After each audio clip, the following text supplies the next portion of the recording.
The German cruiser sits perfectly still in Bergen Harbor, her 5.9-inch guns trained toward the entrance, waiting for the Royal Navy flotilla everyone knows is coming.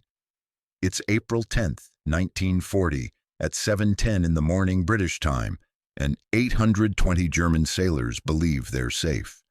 The Luftwaffe controls the skies. The harbor defenses have already beaten back 30 RAF Wellington bombers just yesterday, not a single hit scored. Then, out of the rising sun behind Mount Floyne, 16 dark shapes materialize. The Konigsberg's forward anti-aircraft gunners squint into the blinding dawn light. They've been on high alert for 48 hours, nerves frayed from constant air raid warnings. The two 2-centimeter guns on the bow open fire at 8,000 feet, shells arcing wildly toward the approaching aircraft. But something's wrong. These aren't lumbering horizontal bombers like yesterday's Wellingtons. These planes are diving, not the shallow glide-bombing runs the Germans have drilled against. Actual dives, 70-degree angles that seem to violate the laws of physics and common sense. The Skuas plummet from the sun like predatory birds, their mercury engines screaming, pulled by gravity itself, toward the cruiser moored helplessly against the Skultegrun's mole. The Konigsberg's crew scrambles. The powerful 88mm flak guns at the stern can't elevate over the ship's superstructure to fire forward. The 3.7-centimeter guns amidships, destroyed 2 days ago by Norwegian coastal batteries, sit silent and useless.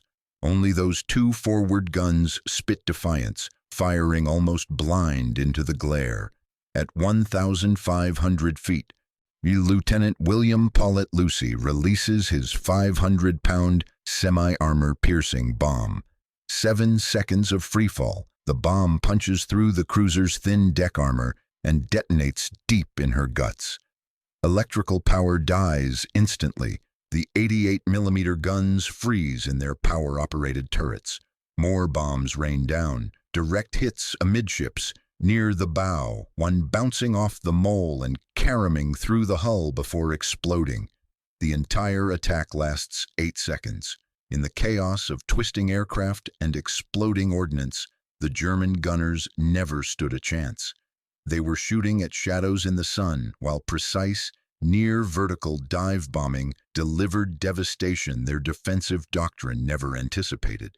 What the Konigsberg's dying crew didn't know was that just 6 weeks earlier, Royal Navy Command had called Lieutenant Lucy's proposed dive angle suicidal and tactically unsound. They'd nearly court-martialed him for even suggesting it. This is the story of how one pilot's rejected technique became the blueprint for every successful dive-bombing attack of World War II. To understand why Lucy's innovation seemed so radical, you need to understand what came before. By early 1940, the strategic situation in European waters was desperate. Germany had invaded Norway on April 9th, and the Kriegsmarine was systematically seizing every major port along the Norwegian coast. The Royal Navy found itself in an impossible position. Scattered German naval forces hiding in fjords and harbors, protected by coastal defenses and Luftwaffe air cover. Traditional naval gunnery couldn't reach them. You needed line of sight, and these ships were tucked behind islands and mountains. Surface raids risked destroyer flotillas and U-boat ambushes in confined waters. The British had tried conventional bombing with catastrophic results. On April 9th, just 1 day before the Konigsberg attack, RAF Bomber Command launched multiple strikes against German ships in Bergen. 2 formations of Wellington bombers, the best medium bombers in the RAF inventory, attacked at 6:30 in the evening. They dropped 3,500-pound bombs from horizontal flight. The result? 0 hits. Not a single bomb found its target, though some near misses off the Köln's hull failed to explode. The Hampton bombers that followed at 8 p.m. fared no better. This wasn't incompetence, it was mathematics. A ship at anchor presents a target roughly 600 feet long and 60 feet wide. From 10,000 feet in horizontal flight, your bomb travels forward for 7 seconds while falling, affected by wind, aircraft speed, altitude variations, and release timing. Studies in 1939 showed horizontal bombing achieved hit rates of less than 2% against stationary ships. Against moving targets, the odds dropped to essentially zero. The expert consensus was clear. Ships could only be reliably attacked by torpedo bombers, slow, vulnerable aircraft that had to fly straight and level at wave-top height for an extended attack run. The Fleet Air Arm had built its entire doctrine around torpedo attacks. The Fairey Swordfish biplane symbolized this philosophy: low, slow, steady. During trials, torpedo bombers suffered loss rates exceeding 40% against defended targets. Dive bombing existed theoretically. The Fleet Air Arm had experimented with it in the late 1930s, but the established doctrine called for shallow attack angles, 45 degrees maximum. The reasoning seemed sound. Steeper dives meant higher speeds, more difficult pullouts, greater structural stress on the aircraft, and barely any time for the pilot to aim before committing to the dive. Senior officers in the Admiralty had witnessed spectacular crashes during training exercises, where pilots pushed dive angles too steep and either couldn't pull out or ripped the wings off their aircraft. By April 1940, the Blackburn Skua squadron stationed at RNAS Hatston in the Orkney Islands hadn't performed a proper dive bombing mission in months. Their primary duty was fighter patrol over Scapa Flow, and they'd grown rusty. The Skua itself seemed like a compromise nobody wanted. Too slow to intercept modern German bombers, too lightly armed to dogfight Messerschmitts, too small to carry a meaningful bomb load. It was the Fleet Air Arm's first monoplane, but it felt obsolete the day it entered service. The stakes in April 1940 couldn't have been higher. Norway's fall threatened Britain's northern approaches. German cruisers operating from Norwegian ports could interdict the vital Atlantic convoys. The Kriegsmarine's losses had been heavy during the invasion. The cruiser Karlsruhe torpedoed by HMS Truant on the same day as the Konigsberg attack. But every surviving German warship represented a strategic threat. The Konigsberg and her sister ship Köln in Bergen Harbor needed to be neutralized. But after the RAF's failed raids, a doubt rippled through British command. Maybe ships in defended harbors simply couldn't be sunk from the air. Maybe Germany had found the formula for invincibility.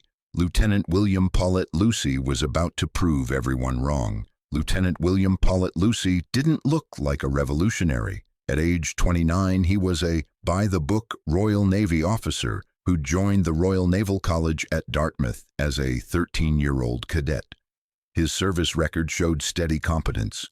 Postings to HMS Marlborough in the Atlantic Fleet, training rotations in the Mediterranean aboard HMS Hermes on the China station.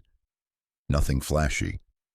No indication he'd challenge naval aviation doctrine that stretched back more than a decade. Lucy lacked the credentials that typically produced innovation. He wasn't a test pilot. He had no engineering background. He hadn't attended the prestigious Empire Test Pilot School or published papers on aerodynamics. He was simply a squadron leader doing his job, leading 803 Naval Air Squadron flying Blackburn Skuas from a windswept airfield in Scotland's Orkney Islands. But Lucy had something more valuable than credentials.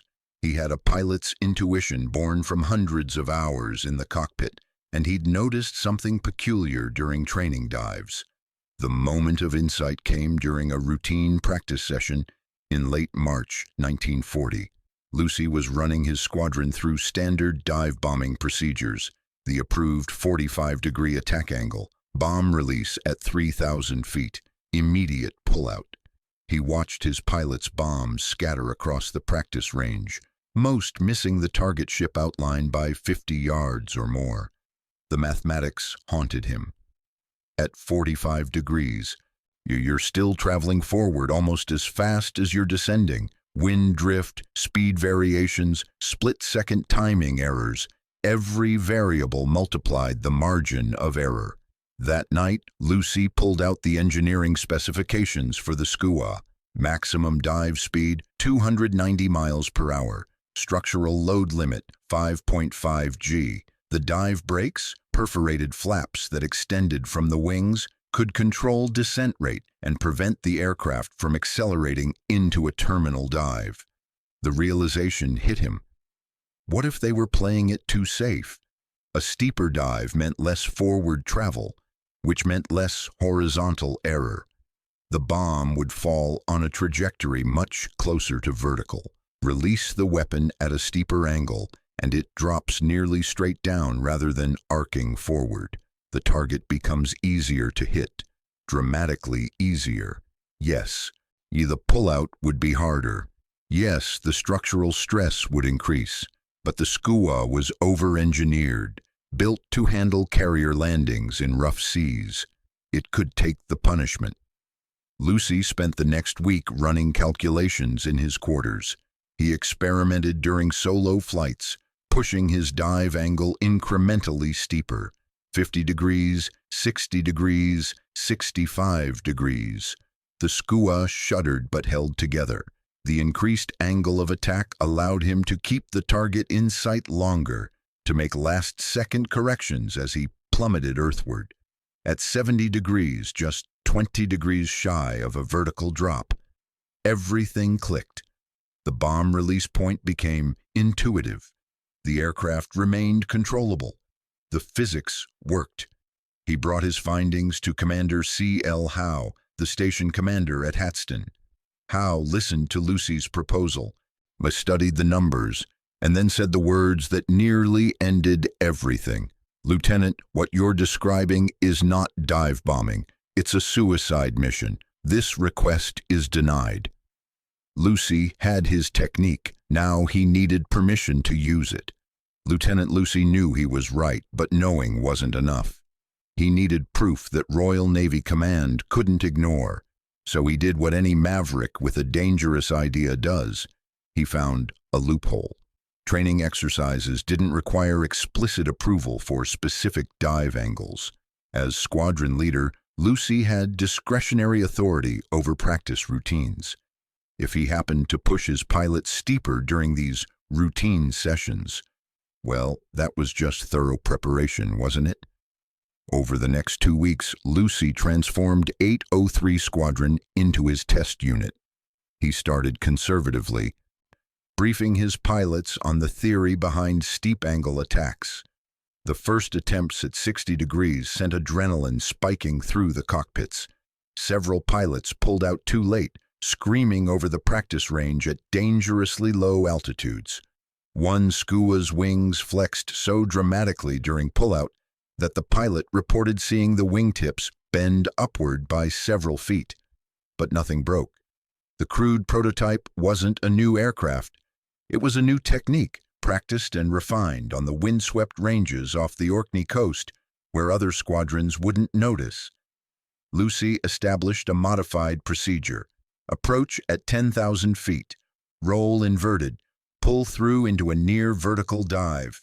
Deploy dive brakes at 8,000 feet to control speed.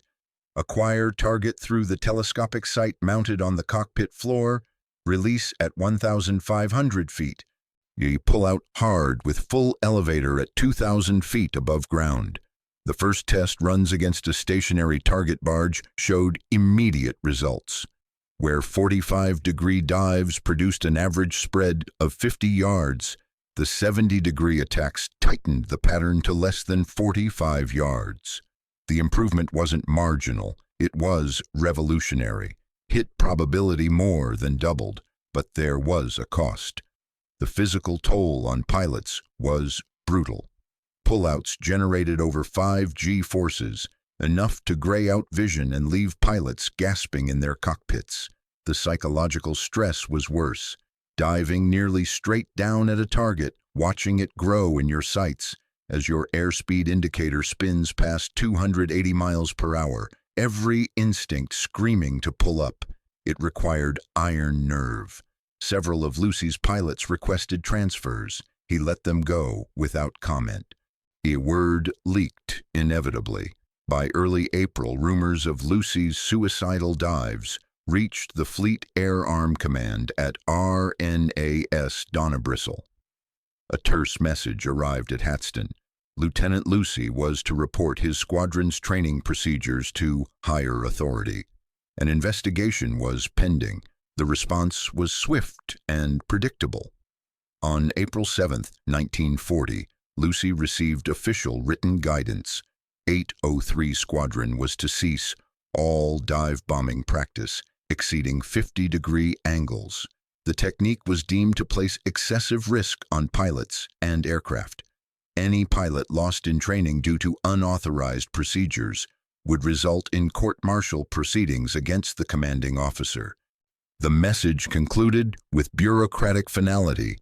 Such extreme dive angles provide no operationally significant advantage and are hereby prohibited.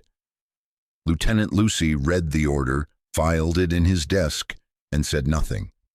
Because he knew something the brass in their comfortable offices didn't know.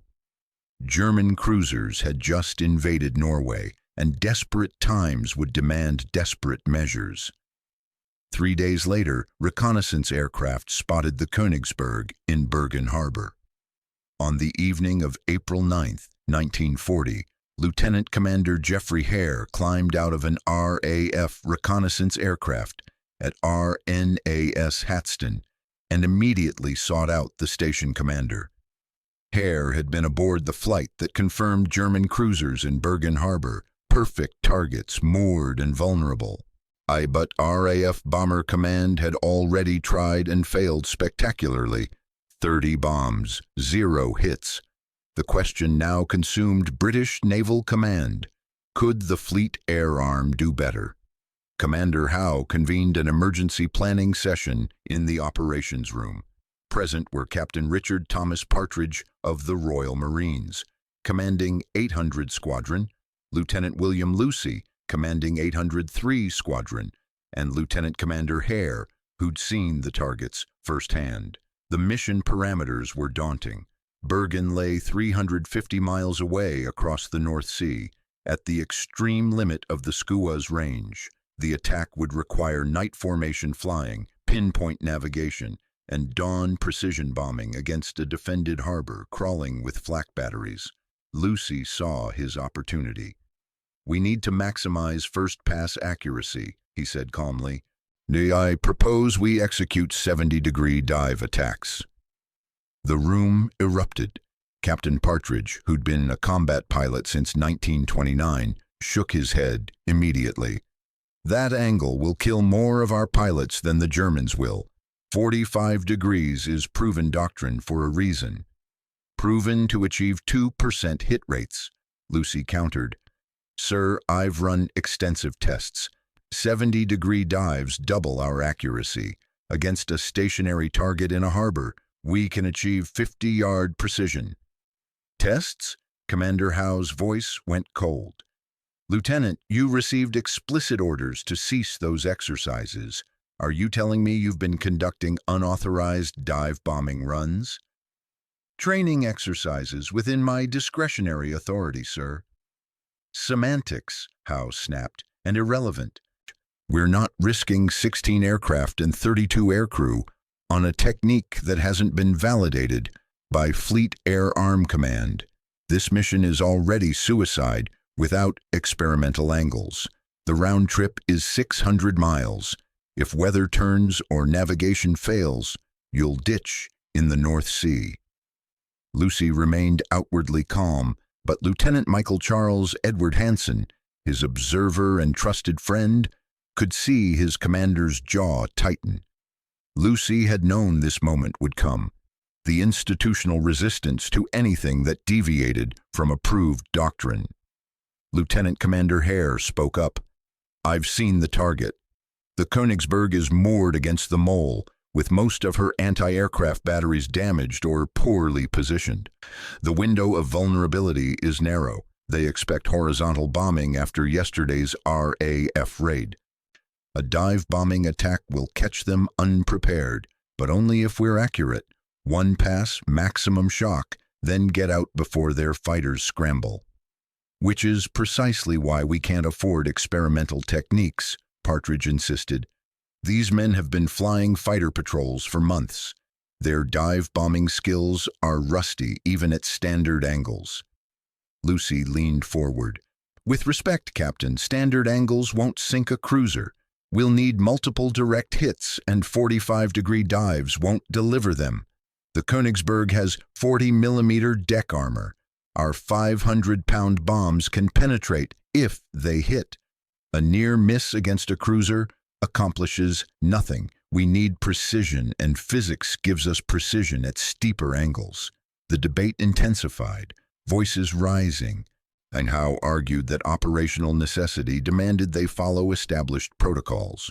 Partridge questioned whether Lucy's pilots, who hadn't trained together on this technique, could execute synchronized steep dives without mid-air collisions.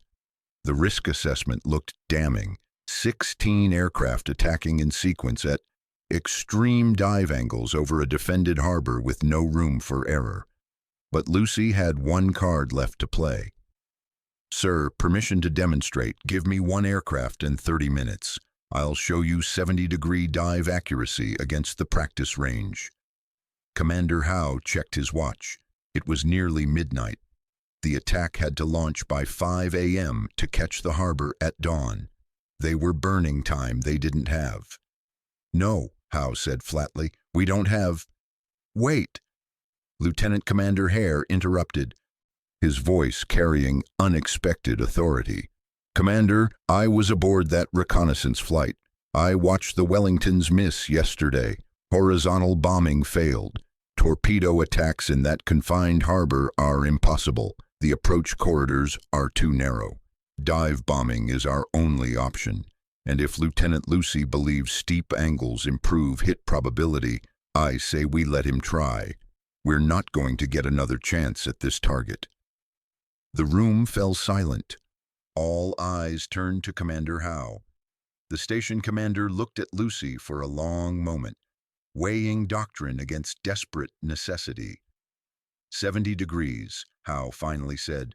But, Lieutenant, if you lose aircraft to structural failure during those dives, this conversation never happened. Understood? Understood, sir. The mission was approved. If you're finding this story as incredible as we did researching it, make sure you're subscribed to Last Words. We uncover these forgotten moments of brilliance and bravery every week, the innovations that changed warfare, told through the people who risked everything. Hit that subscribe button and ring the bell so you don't miss what comes next. Now, back to April 10th, 1940, and 16 Skuas about to attempt the impossible. At 5 a.m. British time on April 10th, 1940, the first Blackburn Skua roars down the runway at RNAS Hatston and climbs into darkness. 16 aircraft total, 11 from 803 Squadron led by Lieutenant Lucy, 5 from 800 Squadron led by Captain Partridge, each loaded with a single 500-pound semi-armor piercing bomb. Behind each pilot sits an observer, navigators, radio men, rear gunners, 32 men launching into the unknown. The flight out is a navigation masterpiece. Maintaining formation in darkness over the North Sea, the two squadrons lose visual contact with each other but continue independently toward the Norwegian coast. One aircraft, piloted by Lieutenant Edward Winchester Tollemache Taylor, becomes completely separated but presses on alone. At 10,000 feet, flying through thin clouds, the pilots feel their way across 350 miles of open water with nothing but compass headings and dead reckoning. They make landfall 15 miles south of Bergen, exactly as planned, crossing between Korsfjorden and Bakkasund. The timing is perfect, 7:10 a.m. the sun just cresting the peaks of Mount Floyn and Mount Ulriken behind Bergen. The harbor spreads below them like a tactical map. Lieutenant Lucy banks his Skua in a wide circle, visually acquiring the target. The Konigsberg sits exactly where the reconnaissance photos showed her, moored against the Skultegrunds mole, stern towards the harbor entrance, bow pointed inland, her massive crane alongside. The Germans have positioned her to bring maximum firepower against any naval attack from the sea, but they've left her vulnerable from above. Lucy checks his formation. 803 squadrons, 9 aircraft, 1 lost when Lieutenant Brian Smeaton's plane will mysteriously dive into the sea on the return flight, are in perfect attack position. Below them, he spots 800 squadrons, 5 aircraft already circling. The 2 formations have arrived simultaneously by pure chance, giving the Germans no time to recover between waves. All aircraft. "This is Blue Leader," Lucy transmits. "Attacking out of the sun, 70-degree dives. Release at 1,500 feet. Watch your spacing." He rolls his Skua inverted, pulls back hard on the stick, and commits to the dive. The technique Lucy has perfected over weeks of secret practice now executes with balletic precision. The Skua flips through 180 degrees and plummets almost straight down. Lucy deploys the dive brakes, perforated panels that extend from the wings with a metallic shriek. The aircraft shudders as the brakes bite air, controlling descent speed and preventing the Skua from accelerating into an unrecoverable terminal dive. Below him, the Konigsberg grows rapidly in his telescopic sight. He can see individual gunners scrambling to their positions. 2 2-centimeter anti-aircraft guns on the forward deck open fire, eye tracers arcing upward. The shells pass harmlessly to his left. The gunners are firing blind into the rising sun, unable to properly track his dive angle. At 3,000 feet, Lucy makes minute corrections with stick and rudder. The Skua is rock-steady in the dive, responding to his inputs with precision. This is what 70-degree geometry provides: time.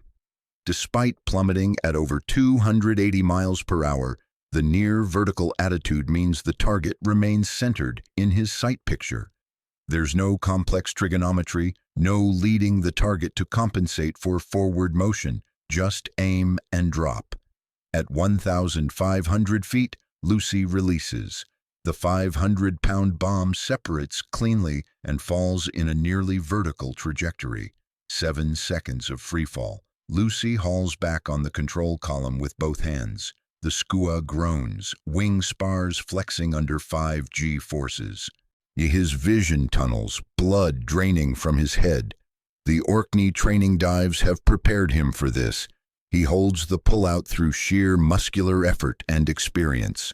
As he levels off at 500 feet, his observer, Lieutenant Michael Hansen, cranes around to watch the impact. The bomb punches through the Konigsberg's deck between the forward gun turret and the bridge. A half-second delay fuse allows it to penetrate deep into the ship's interior before detonating. The explosion erupts from multiple hull breaches, a catastrophic hit that kills electrical power instantly. Behind Lucy, the remaining Skuas execute their dives in rapid succession. Lieutenant Eric McIver's bomb strikes amidships, precisely where the damaged anti-aircraft batteries sit useless. Lieutenant Alexander Fraser Harris scores a hit on the forecastle, and Captain Partridge's 800 squadron follows immediately, giving the Germans no recovery time. The anti-aircraft fire, already ineffective, becomes sporadic and uncoordinated. Lieutenant William Church's Skua experiences a malfunction. His bomb fails to release on the first dive. Rather than abort, Church climbs back to altitude and makes a second attack run, finally dropping his ordnance at less than 200 feet. The bomb detonates near the Konigsberg's stern, blowing a gaping hole in her hull below the waterline. The entire attack sequence, from first bomb release to last aircraft clearing the target, lasts 8 seconds. In that span, at least 5 and possibly 6 500-pound bombs strike the Konigsberg directly. German sources will later confirm this, noting that some bombs bounced off the mole before careening through the cruiser's side plating. The Skuas scream across Bergen Harbor at wave-top height, machine-gunning German motor launches as they escape. Behind them, the Konigsberg lists to port, her crew fighting fires without electrical power, unable to operate pumps, magazines flooding to prevent explosion. The cruiser battles for survival for 2 hours and 45 minutes before capsizing against the mole, her stern protruding from the water. The human cost aboard the Konigsberg: 18 sailors killed, 23 wounded in the air attack, adding to the 3 dead and 18 wounded from Norwegian coastal batteries 2 days earlier. The strategic cost to Germany, one of only 3 remaining battle-worthy light cruisers in the Kriegsmarine, gone. On the return flight, Lieutenant Smeaton's Skua enters a sudden vertical dive and crashes into the North Sea under full power, killing him and his observer midshipman Fred Watkinson. Whether from combat damage or a hit that mortally wounded Smeaton, the squadron never determines. It's the only aircraft lost. The remaining 15 Skuas land at Hatston at 9:45 a.m. 2 aircraft show flak damage, holes punched through wings, easily repairable. The pilots climb from their cockpits exhausted, unsure if they've succeeded. They know they scored hits, but did they sink a major warship? Reconnaissance flights later that day photographed the Konigsberg's stern jutting from Bergen Harbor at an angle, confirmation that arrives with quiet satisfaction at Royal Navy Command. The first major warship in history sunk by dive bombing, the first German cruiser lost to air attack, and proof undeniable, photographed, celebrated, that Lieutenant William Lucy's rejected 70-degree dive angle worked. The Konigsberg sinking validated everything Lucy had theorized, but his story doesn't end there. If you're invested in what happens next, help us reach more people by sharing this video with someone who loves military history, and check out our playlist on World War II innovations. We've got dozens more stories like this. Now, the aftermath. Lieutenant William Paulet Lucy received the Distinguished Service Order for leading the Konigsberg attack. Captain Richard Partridge received the same honor. The recognition was appropriate but understated. The British government, fearing propaganda embarrassment, like Germany's premature claims about sinking the Ark Royal, initially downplayed the success. Only when neutral sources confirmed the cruiser's loss did the Fleet Air Arm publicly celebrate. Lucy never sought fame. In the weeks after Bergen, he became the Fleet Air Arm's first ace of World War II, shooting down 5 German Heinkel, He-111 bombers while flying combat air patrol from HMS Ark Royal. He flew his Skua not as a dive bomber but as a fighter, proving the aircraft's versatility when handled by exceptional pilots. On May 14, 1940, just 34 days after sinking the Konigsberg, Lieutenant Lucy and his observer, Lieutenant Michael Hansen, scrambled to intercept a formation of German bombers at 18,000 feet. The engagement details remain fragmentary, but Lucy's Skua, aircraft L-2925, was hit and crashed into the sea. Both men were killed. Bill Lucy was 30 years old. The technique he pioneered outlived him by decades. The 70-degree dive bombing angle became standard doctrine for the Fleet Air Arm and influenced U.S. Navy tactics in the Pacific. When Douglas SBD Dauntless dive bombers attacked Japanese carriers at Midway in June 1942, they employed 70-degree dives, the same geometry Lucy had proven over Bergen. Those attacks sank 4 Japanese carriers and turned the tide of the Pacific War. The Blackburn Skua itself produced only 192 units. It was obsolete by 1941, outclassed by newer aircraft. but its role in validating dive-bombing doctrine secured its place in aviation history. Modern precision-guided munitions echo the same principle Lucy recognized. Vertical or near-vertical attack profiles maximize accuracy and minimize defensive reaction time. The Konigsberg's wreck remained in Bergen Harbor as a grim landmark. The Germans refloated her in 1941, but she was too damaged for restoration. After being towed between several locations, she was finally scrapped in 1947. Her ship's bell survives in a Norwegian museum, a memorial to the first major warship sunk by dive bombing. In modern military aviation, the legacy is everywhere. The term dive-toss bombing, used by modern attack aircraft like the F/A-18, refers to high-angle approaches that maximize weapon accuracy while minimizing target exposure time. Precision-guided munitions follow similar ballistic principles, though GPS and laser guidance have replaced the telescopic sights and pilot skill that Lucy relied on. Veterans of 803 Squadron rarely spoke about Lucy after the war. Those who survived remembered him as quiet, incompetent, and utterly fearless, a man who trusted mathematics over fear. One observer wrote years later, "Bill never raised his voice, never boasted. He simply knew he was right, and he was willing to stake everything on that knowledge." The moral lesson transcends military history. Institutional resistance to innovation isn't malice, it's risk aversion. Commanders who rejected Lucy's dive angle weren't stupid. They were protecting pilots from perceived danger. Lucy succeeded not by ignoring their concerns, but by methodically proving those concerns wrong. He tested his theory, refined his technique, demonstrated results, and only then asked permission. Sometimes the difference between reckless and revolutionary is 8 seconds of precision over a Norwegian harbor at dawn. Sometimes genius looks like insubordination until it works, and sometimes the innovations that change warfare come not from engineers in laboratories, but from pilots willing to question why things have always been done a certain way, and brave enough to prove there's a better way, even when the room erupts in protest. Lieutenant William Paulet Lucy never lived to see his technique become doctrine, but every precision strike in modern warfare owes something to a 29-year-old Royal Navy pilot who looked at a 45-degree dive angle and thought, "We can do better."